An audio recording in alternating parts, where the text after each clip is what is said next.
How are you today? It's Melissa with Hang In There. I'm grateful to all of you listening right now. Thank you for helping us spread our message. To those of you feeling afraid today, we see you, and we're with you.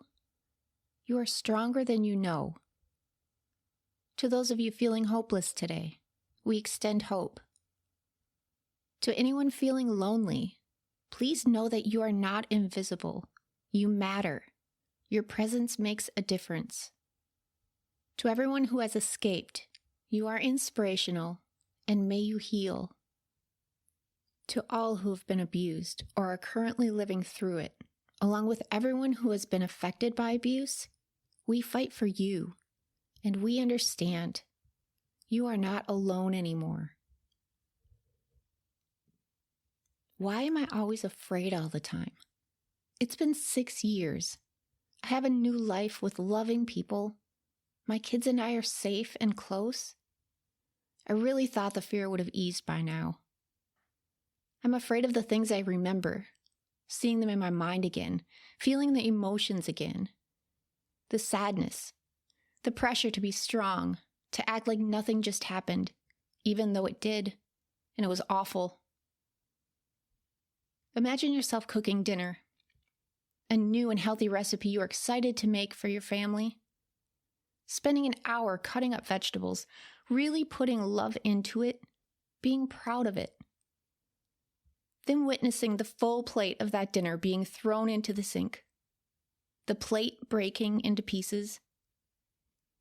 Imagine watching your children react with scared and confused faces, and looking directly to you for comfort. Then muttering up the strength to put a smile on your face.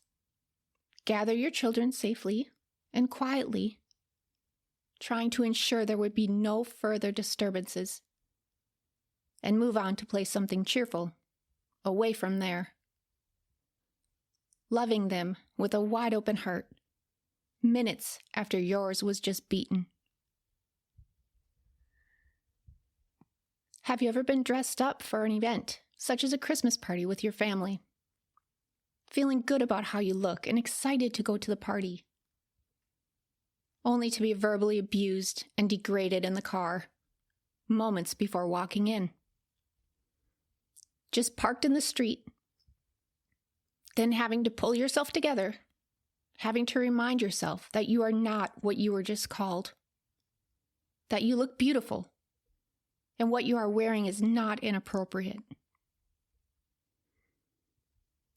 Having to find the courage to pick yourself up and get out of that car, tend to your children, who, yes, heard all of it, and then put that fake smile on your face again, and walk into that party, acting as if nothing happened.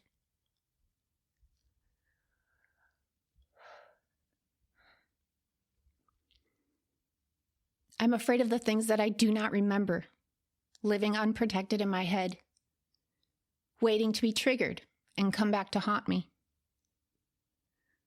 Living life every day, unsure and afraid of exactly which memories will emerge, depending on where I am, what I'm doing, what I hear.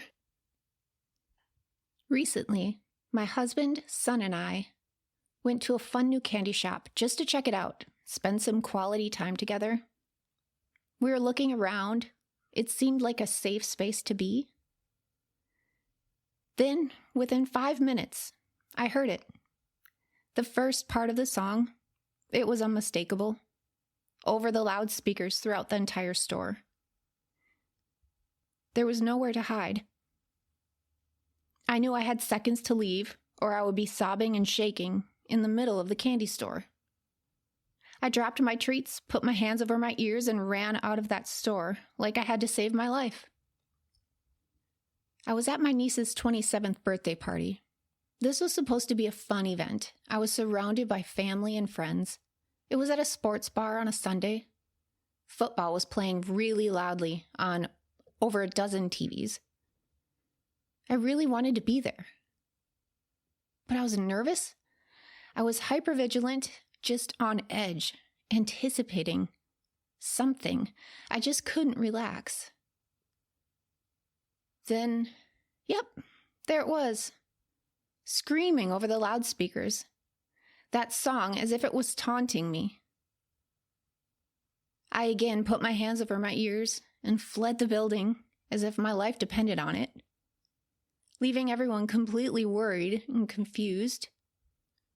I had to leave without saying goodbye, run to the car, and deal with my panic attack, and then deal with the exhaustion from it, the sadness and the embarrassment. A song can induce that level of panic within seconds. The numbness, the instant tears. My heart was racing. And I have no idea why. I don't remember any significant event associated with that song, except just him. Fear is powerful. I'm afraid of things that might happen or might not happen to me, to my kids. Imagine if your brain was trained to always be ready for anything. And as much as you'd try to predict the scenario, you couldn't. No matter what you did to prepare for the day, the event, the hour, the argument, you couldn't have predicted what would be asked of you or how to handle it. So you were never ready. Imagine being trained not to trust your own thoughts, beliefs, or intelligence, and then having to rely on yourself. How confusing that would be. How difficult and stressful that would be. I know that I'm not alone. I'm certain victims and survivors know exactly how I feel, and that really does help. But yet it is very sad that all of you went through it too. Still, it helps to know someone out there truly understands. My kids and I talk about this very thing, how sorry we are that we all went through it, how I wish they didn't. But there's such a comfort knowing that they understand me and I understand them like no one else can. That we were not and are not wrong or guilty or deserving of what happened to us. That it is real and it is true. We need each other. We all need each other.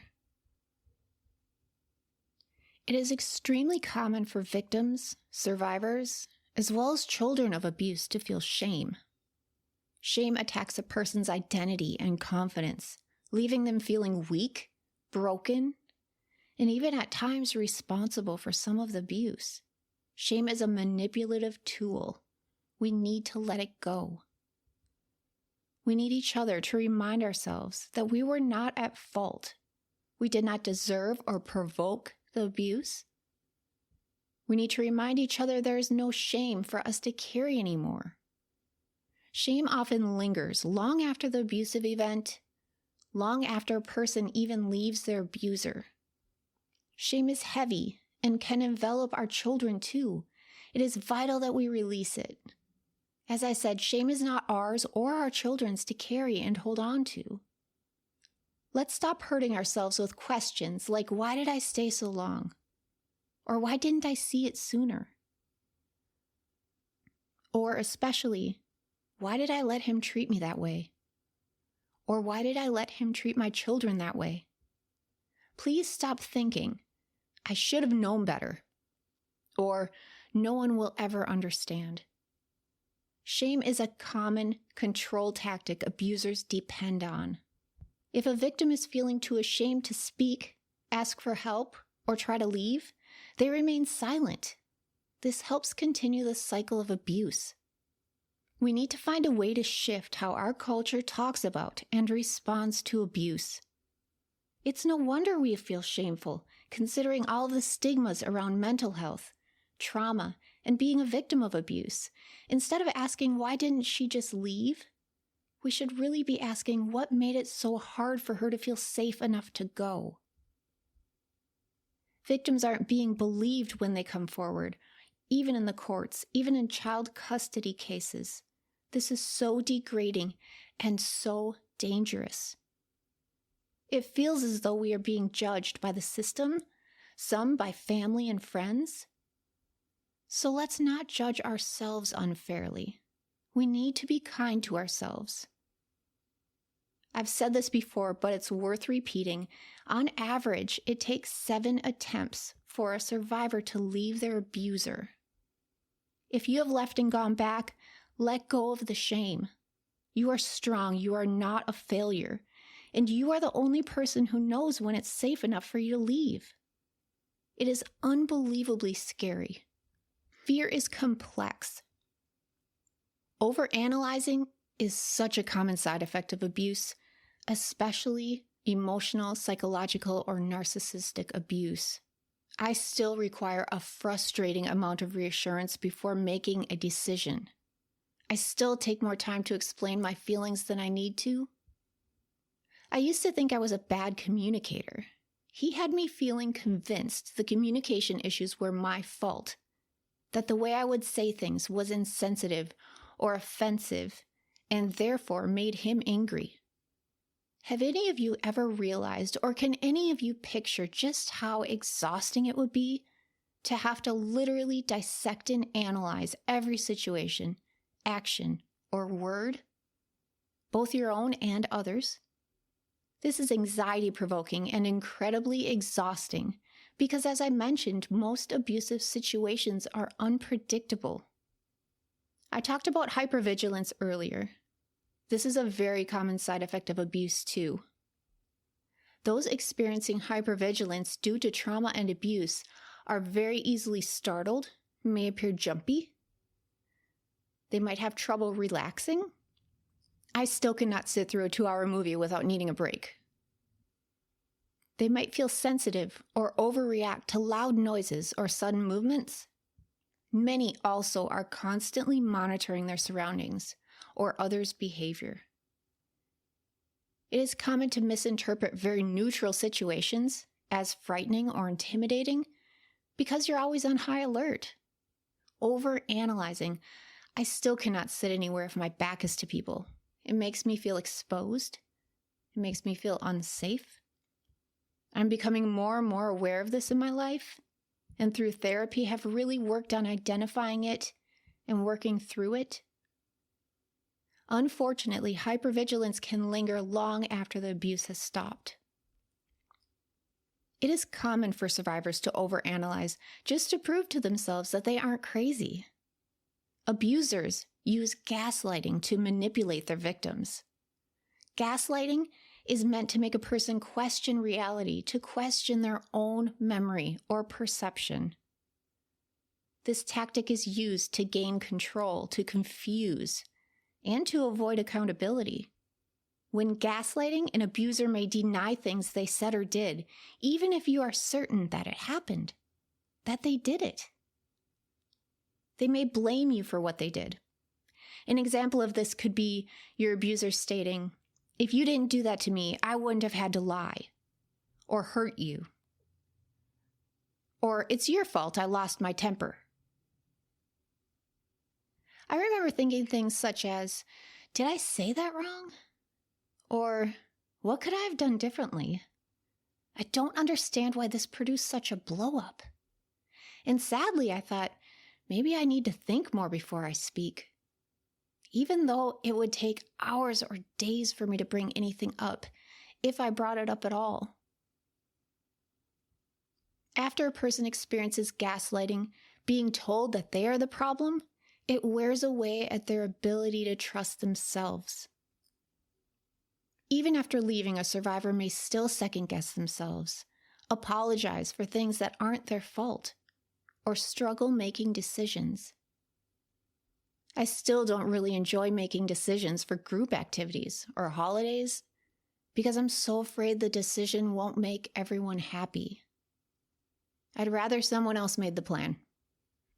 The psychological impacts of overanalyzing can be crippling. They include an increase in anxiety and rumination or dwelling excessively. They include low self-trust, or a person having a hard time making decisions, or people-pleasing. Fear is such a powerful force. When a person considers leaving an abusive relationship, there are so many fears, so many unknowns. It's staggering. The victim needs to literally unravel many layers of fear that have strategically been planted in place, sometimes for years. Fear of the unknown. How will I provide for my children? Can I pay for a lawyer? Will I lose my children? The fear of losing stability. How will I pay for necessities? My home.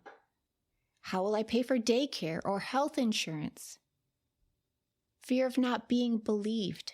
This is especially true in cases of non-physical abuse, where there are no bruises. The fear of being alone. I'm referring to when a victim has become so isolated where he or she may feel as if no one is left to help them. The fear of not being safe. Even the fear of hope itself. What if I leave, take all these risks, and things don't get any better for me? How do we get past the fear of those unknowns to the point where we are comfortable and feel safe enough to leave? I want to be clear. Fear is not weakness.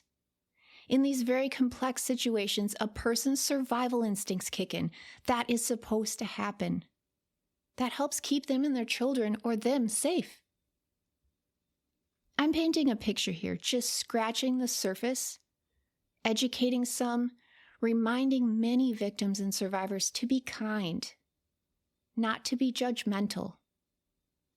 Please don't judge yourselves. And don't judge others.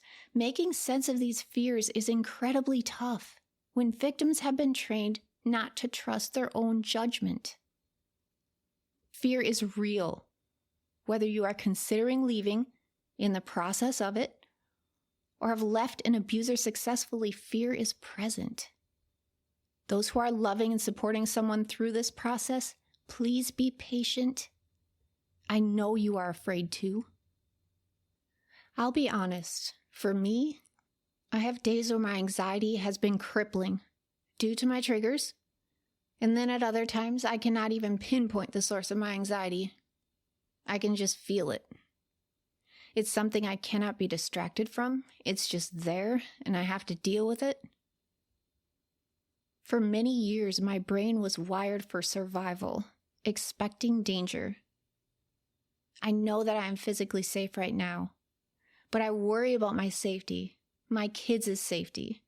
Sometimes I worry about it excessively, and my mind can take a vicious turn at any time. I have fears about making this podcast. I worry about my family listening to it. I worry that my friends at work will hear it and see me differently. I'm afraid of him hearing it, or his family hearing it, and what they might do. I'm worried about every word that comes out of my mouth, to the point where I hired a lawyer to guide me so I can reduce the risk of being sued. Let me rephrase this clearly out loud. I am a survivor of long-term domestic abuse, and I have to be afraid of being sued by my abuser because I want to share my story in order to help people.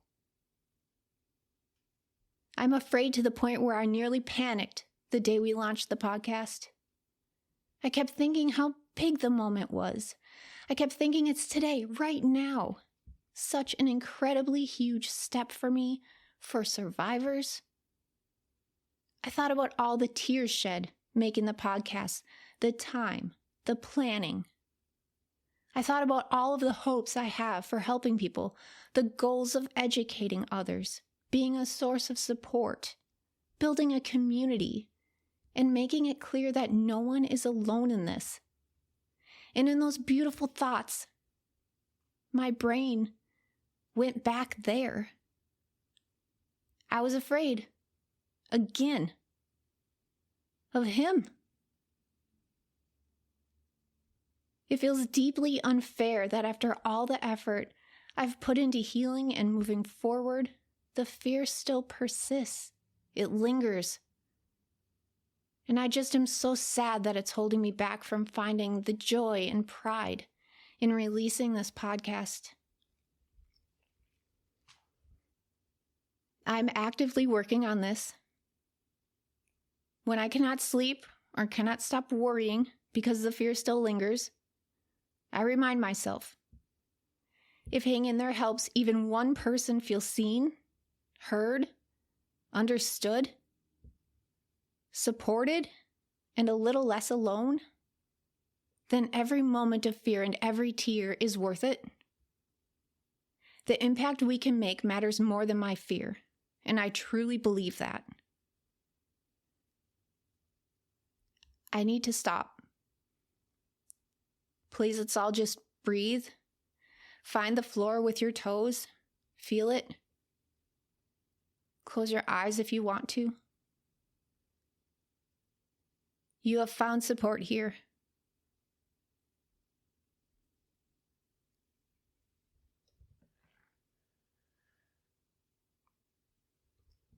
It's so easy to have a bad day, week, or period of time and just feel defeated.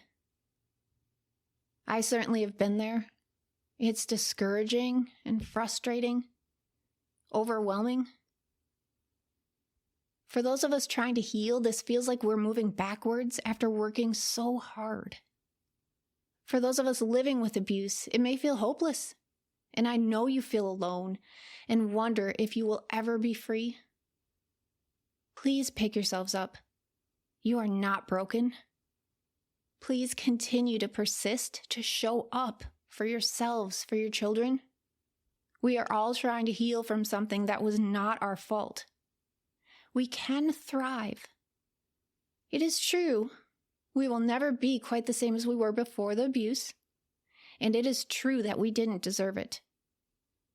None of us are to blame for someone else's cruelty. It is healthy to grieve that version of yourself that has been lost.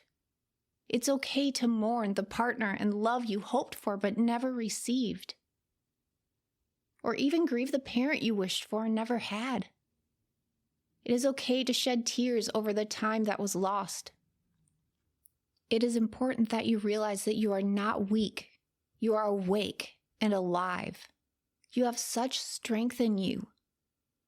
While you may never be that carefree person you were before, you will be powerful. You will be wise. And yes, you will be free. I've had years of therapy, consistent and very focused therapy, and I'm really grateful for it. But saying these things out loud, speaking up, this has produced both physical and mental side effects in me, even with all the skills I know how to use. It is extremely difficult. Let's really picture then just how hard it would be to speak up, how scary it would be for a person living with abuse right now, or who left recently. That is an incredibly vulnerable time. It's challenging for me to speak up, and it's been over 6 years. Sadly, many of us have discovered that the effects of abuse don't end when the relationship does, and that the path to healing is not the same for everyone. So I'm pleading that we work together, unite, empower, and uplift one another. Let's raise our voices in a positive way, not only for ourselves, but even louder for all of those still trapped in silence. What can we do safely and deliberately to form this community? Please, I would love some help here. A Facebook group, organizing a chat room. We could call it a book club and try to interact on a certain day or time of the week. Please send suggestions. How can we grow? At hanginthare.net, under subscribe at the bottom, you can leave your email address, and that's just for me. Also, near the bottom there's a comment section. It is secure and private. Feel free to use it to share stories or ideas. Only I will see these. Please take some time to view the resources on hanginthare.net. They really are helpful. I know that it feels as though no one will ever understand. But that will be true if we don't educate them and talk openly and honestly and boldly about abuse, all of it. I can't do this alone. Please help me. Please subscribe. Listen, tell others to listen to help support this. You can be a quiet member of this network of survivors. You can be a loud one. Everyone is welcome here. You are not alone. And neither am I. Thank you.